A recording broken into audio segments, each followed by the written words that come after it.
Hi, and welcome to Become the Best Email Marketer, a segment with Marnie's Friends. And our guest today is Susan Neal. We're going to be talking about email marketing. And this topic I know can just drive you nuts if you don't know what to do or how to do it.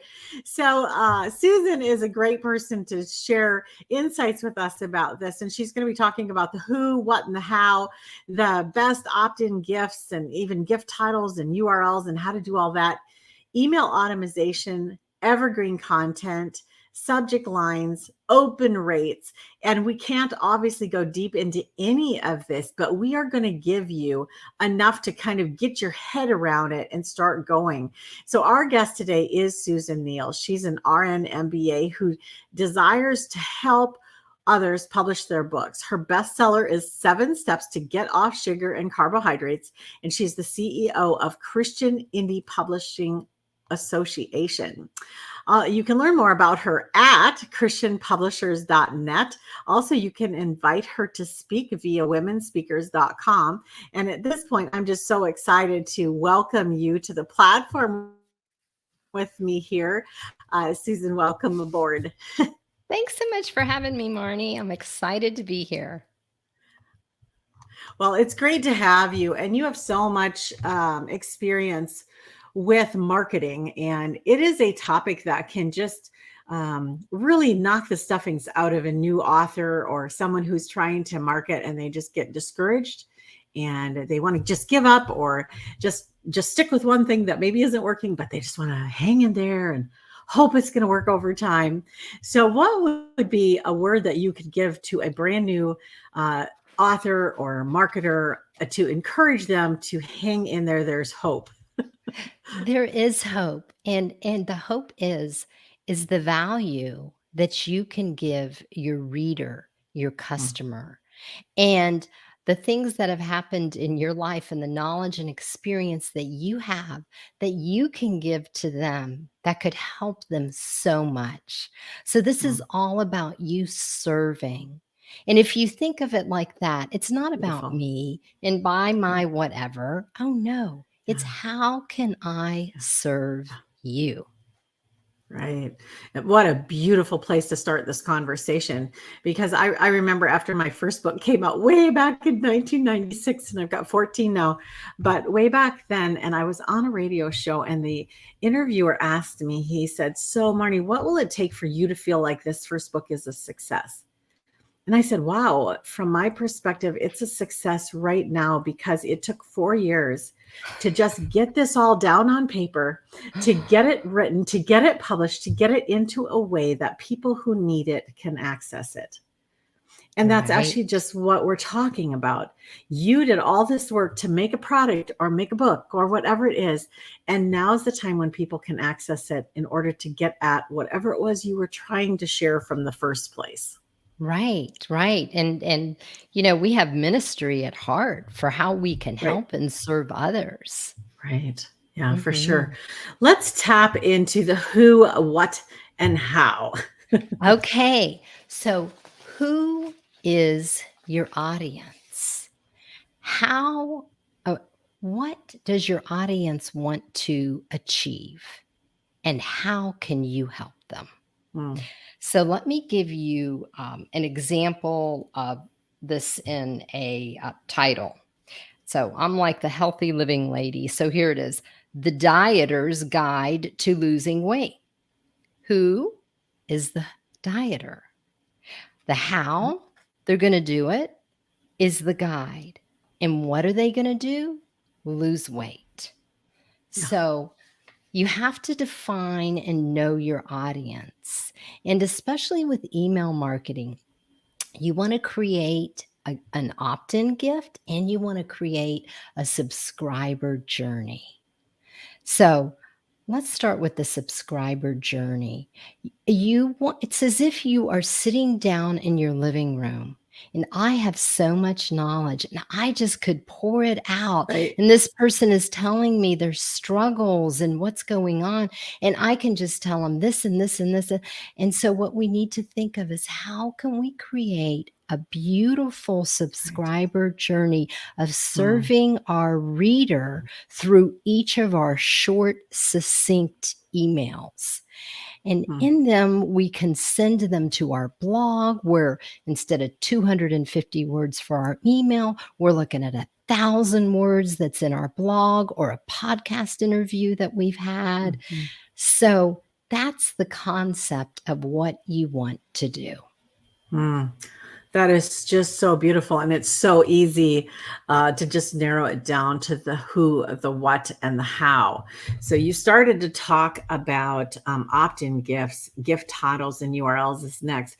So as we're thinking about, and Susan, I am so grateful to you for what you've written, published, and to all. I mean, I have Thank you. learned so much from other authors. I have written 14 books. I understand the blood, sweat, and tears that goes into every single one of them, right? And Yes. I'm so grateful that other people bothered, like you said, to sit in their basement in front of their computer and give us access to their minds, to what Mhm. God has taught them. And they Yes. put it in this way that we can consume it. Like in 2 hours, I can just sit with that author and learn pretty much everything they know about this one slice of life, And when you are doing your opt-in gift, you're not giving away that whole book or whatever. You're actually looking to do what?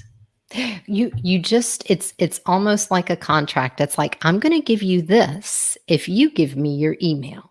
So the gift better be enticing because we are kind of Right. leery about giving our Mhm. email. So Mhm. you want the gift to be good enough that they will give you your email. And people love quizzes, checklists, 10 tips to doing this. You could have a mini course. You could just have a guide. You could have an audio. There's just loads of different things that you could create for your opt in gift. Yeah. And then what you want to do is after you've had your opt in gift, up on your website for a month, you want to check and see and make sure that at least one person for every 100 visitors on your Mm. website is downloading your gift. Mm. Okay, the rate is like 1 to 2. So you would want at least one. So if you go for 3 months and not one person has downloaded your gift, try another one. Try a different gift. Our gifts evolve and we end up Mhm. having, more than one. Yeah. It's like I Mhm. have glutenintolerancequiz.com. Okay. So and what Yeah. I've done is I'm on a podcast and I'm talking about gluten sensitivity and I'm able to say, and your listeners may want to find out if they have a gluten sensitivity. So to go to Mhm. glutenintolerancequiz.com because I purchased a domain name called Right. glutenintolerancequiz.com. Right. So since I purchased that and, pay $20 a year or whatever it is for the domain name, it is Yep. so much easier for me to say that on a podcast or Right. radio show than to Right. say, go to my website, Susan U, that's the letter U, Neal, NEAL.com / gluten intolerance Right. quiz. Right. Right. Right. Okay. So there's a couple things I want to just pull out here because it's such good stuff. First of all, thanks for that way to actually judge whether it's working. 1 out of 100 should be downloading at least 1 out of 100. And if it's not that percentage, then you need to look at maybe trying something else, tweak your invite or tweak the gift itself. But what I really loved about what you just demonstrated was you're on this interview. You are sharing with the interviewer the answers to the questions that they're asking you. But then you have this moment where you say to the audience, I would so love to get to know you better and help you personally identify what's your situation right now. Your gift is so ideal because it takes the conversation further with people you've never even had a chance to say hi to in person yet. Yes, yes, that's Mhm. great, and you Yeah. emphasized all the U's, which was excellent. Well, and it is so important that they, like you said, it has to be a gift that they're going to be willing to trade their privacy for? Mhm. They don't know if they can trust you, if you're going to sell their. I mean, how many times have I thought when I went to do it, I hope they don't sell So this. oh, I know. I hope they don't sell Mhm. this. So if you and I think that way, of course people are going to think that way about our stuff, right? Because they don't really know you yet. They can't trust you yet fully. All right. So now we But they get will them. they will learn to Yes. trust you through Yes. your email That's journey right. with them. Yeah, and that's what we're going to next. And so now it's somehow they've heard about your book, or they've heard about your life or your ministry or something, and they've come to your website and they're like, "Oh, I really need this right now. That is exactly what I was dreaming of. If I could have dreamt of something today, that was it." And so they give you their name and their email, and now what happens? And so you begin with a welcome sequence, which is Mhm. 2 to 3 emails over a week. And you always want to give them lots of freebies. So you got to think of, okay, I can do a healthy morning checklist, or I could do an exercise routine. I'm always thinking the healthy living kind of stuff of what I can give them. Right. Or Yeah. let's say I just do a video and I'm giving them these excellent tips. So you want to do a 5-to-1 ratio of 5 freebies for 1 offer. Okay, because you don't want to Okay. bombard them. Go back and just find what an offer is then for everybody, so we get that An clear. offer would be like, okay, so if you have a gluten sensitivity, here's my book, Solving the Gluten Puzzle. Or, yeah, I have a course, 7 steps to reclaim your health and optimal weight. So, or you might have an affiliate link. So whatever, you may have, because at some point with your email list, you want to monetize it. You want to make money because You we kind of need have to, to. or you can't keep going. Right. We have to support our Right, ministry, and right, these are exactly. ministries. Right. So right. So when in your first, you start with the welcome email sequence, and then every 7 to 10 days you send them a new email, and you want to include freebies. And I like to include like a video of how I lost my health with 10 medical diagnoses and surgeries, and I Mm, go into that so that they can identify with who I am and what happened to me and mm, how I can help them. yeah. And Mm, so I take them on this journey, but I'm giving them value. I'm giving them tips. I'm giving them relevant information along with a few offers of my products. right. Because during the subscriber journey, they will learn to trust me. And if they trust me and I'm benefiting them, Right. they're going to be purchasing my book, they're going to be purchasing my course, they're going to be listening to the Yeah. podcasts I'm on, etc. Right. So what do you always or mostly give them freebies that you've created yourself? Do you sometimes share freebies that others provide? What's your ratio there? I've always done my own. I've always had Okay. to Yeah. think of different things, and I've done videos as well. Y- y- Hmm. So, yeah, and I send them Yeah. to my blog, and I send them to relevant podcasts that I've been on that's specific for the topic that is in that Right. email. And Hmm. you can do either a newsletter or you can do an email automation. I've done an email automation where I've done it once, and then whoever signs up for my list gets these automatic emails for a year. Wow. Thereafter, if I'm on a summit or something Yep. else, then I'll go ahead and email them. Or if something relevant comes up in my life, I'll email them. But they've gotten to know me after a year. Hmm. And if you want to write a newsletter, and the email automation must be evergreen content. So, Right. Otherwise, a year from now, you can't be right. talking about Valentine's Day if they registered in November. Versus a newsletter, let's say you send them a bi-monthly newsletter. Hmm. Well, that newsletter can be about the spring or Current. Valentine's Hmm. Day or the current events that Right. are going on. Right. So, and Yeah. Beautiful. Mhm. Okay, yeah. So after a year then for your list, after a year, they get newsletters. Right. Yeah. That's how I've And done it. and in the first year, when they are still on the early welcome autoresponder series, do they also get the email newsletters that year? Well, if I'm on a summit, I will tell them about it. Here's a free Okay. summit that I'm going to Yeah. be on. So, Yeah. or there might be something. Let's say I have a brand new book that launches. Yeah. Then I'm Yeah. going to that's a broadcast email. To So that's everybody. just a Mhm. one-time email that I'm going to be sending Yeah. out. And sure, that I could send that out as well, but Okay. that would be more infrequently. Okay, yeah, great, good stuff. Boy, loving this so much. So, how do you get them to actually open the email? Oh, that's so difficult. So, uh, yeah, I'm thinking about taking a copy editing class because that's just really hard to do. It is. But Mhm. I use a free tool that helps me. And this free tool is called aminstitute.com. And on there's a headline analyzer.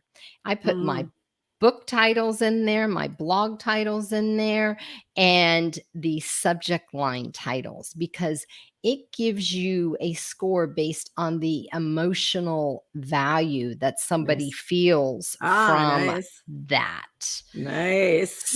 So I use that technique, but you might want to also use be a little mysterious, like this surprised me, or this is the top 5 things I want to share, or you don't know Yeah. exactly what it is, but it's kind of enticing or Mhm. alluring. So Yeah. you and again, you should have for your open rates. Like if you don't have an email open rate that is industry standards, and I think we'll get into that in a little bit, then you want to tweak your subject line. That's Mhm. what you tweak. Right. So it's very much again like anything, and even like if you're writing a book, you would test that book title for a while with people and see which title is attracting the most attention, getting the most feedback, positive feedback.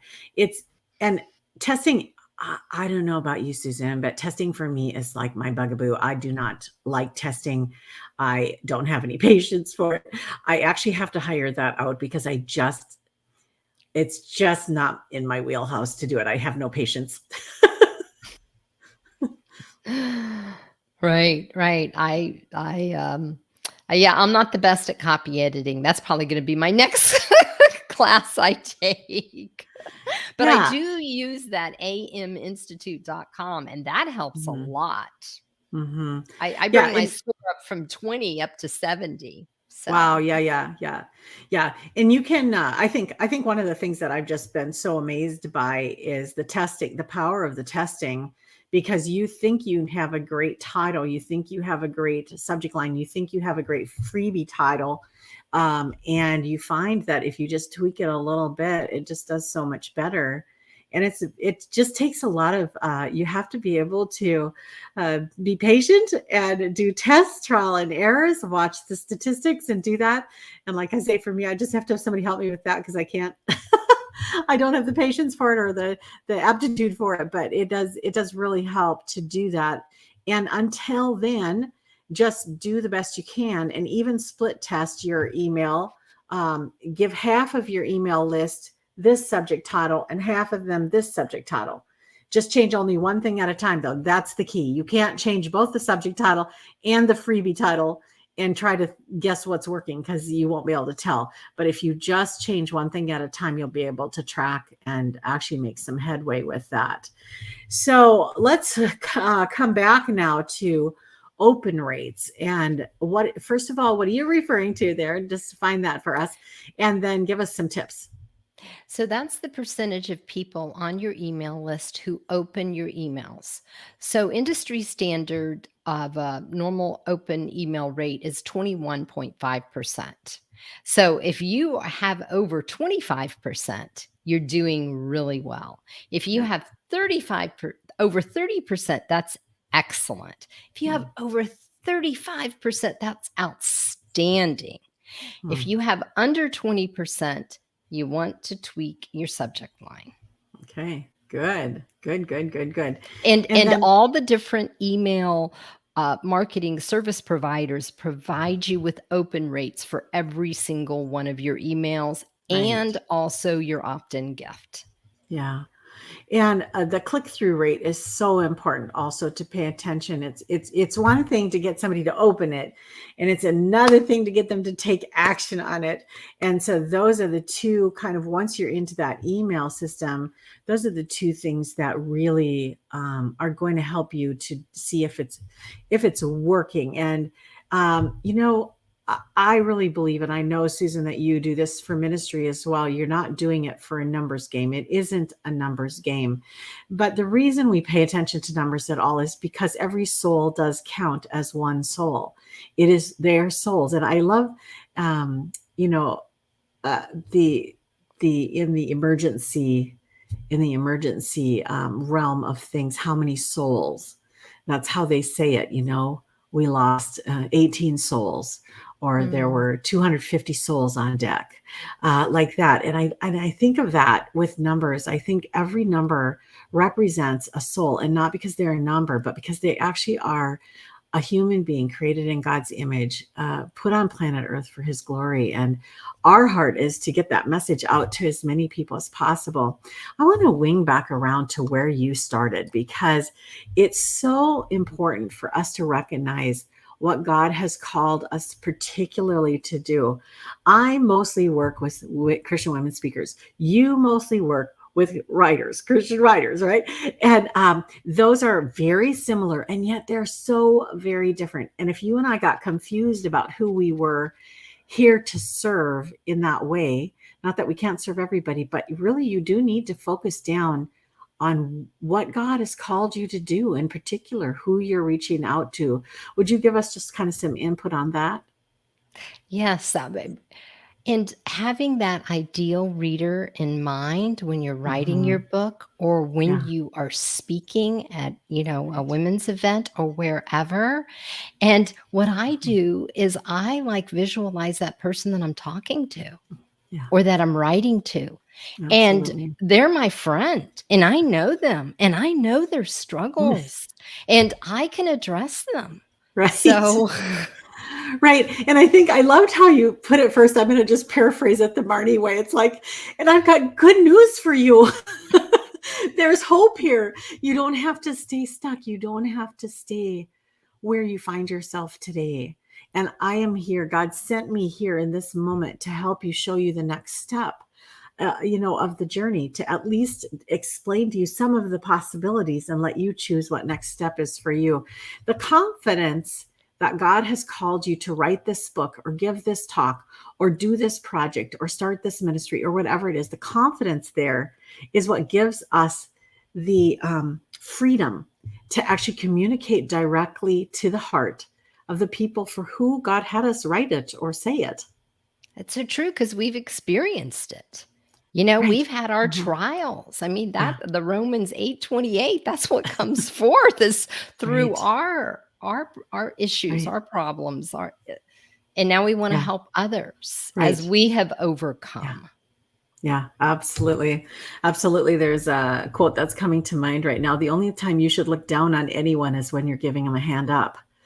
And I love that quote, because that's exactly what God has positioned you to do right now with whatever it is that you're here for, trying to understand how to get this email marketing going. You're here because you have a message, you have a product, you have a service, you have a ministry, whatever it is that others need, and you're just trying to figure out how to best get it to them. And my heart for you is to just recognize that God has positioned you to bring this into the world for his glory and his honor. And he wants to help you. He wants to equip you to reach exactly the right people, the people for whom he had you do all that work to begin with. So, Susan, as you're working with writers and with people who are in the development stage, and they're looking forward to needing an email list somehow, where would you have them start? What would be like a starting point for them? Well, I just created a course on it. So if Oh, they go to perfect. if they go to christianpublishers.net, so that's Christian Publishers with an S.net, and then over on the top right, they can look at joining my association. It's very inexpensive, and with that, you get 14 courses, and one of them is the email marketing course. Woohoo. So you're going to go into what we covered today, plus probably a lot more depth in there. Oh, yes, yes. It was I filmed for over 50 minutes. Yeah, Okay, 38 great. PowerPoint slides. Yeah, great. Yes. Yeah, there's so much great stuff over there. You guys want to totally go check that out over at christianpublishers.net. And then also, we do want to invite you to join us. I am the director of the speaking track at the Well, and we'll be doing a marketing pre-conference session on Thursday. And Susan, you're going to be there. Tell us what you're going to be sharing at the Well. I'm going to be teaching email marketing. Look at that. Yes, I sure am. So come with your questions. And want you to know that if you go to seeyouatthewell.net, this is coming up right now in April in Michigan, Grand Rapids, Michigan. It's one of my all-time favorite conferences to attend. Just so much great stuff there. And you can use the phrase Marnie50 to get $50 off your ticket when you're registering. So add that to the coupon section there. And we would love to meet you there. I love the name of it. We would love to see you at the Well. So thank you so much, Susan. Thank you for your life and for just your dedication to helping so many people get their messages out to the world. I love you and I love what you do. Oh, thank you so much. And Great. you as well. You serve so many. Oh, well, thank you. And you guys want to be sure to check out Susan's website, which is christianpublishers.net. And then also she's available to speak for your group at womenspeakers.com. So you can check that out over there. And we hope to see you at thewell.net. And thanks for joining us. Have a wonderful rest of your day. Bye-bye now.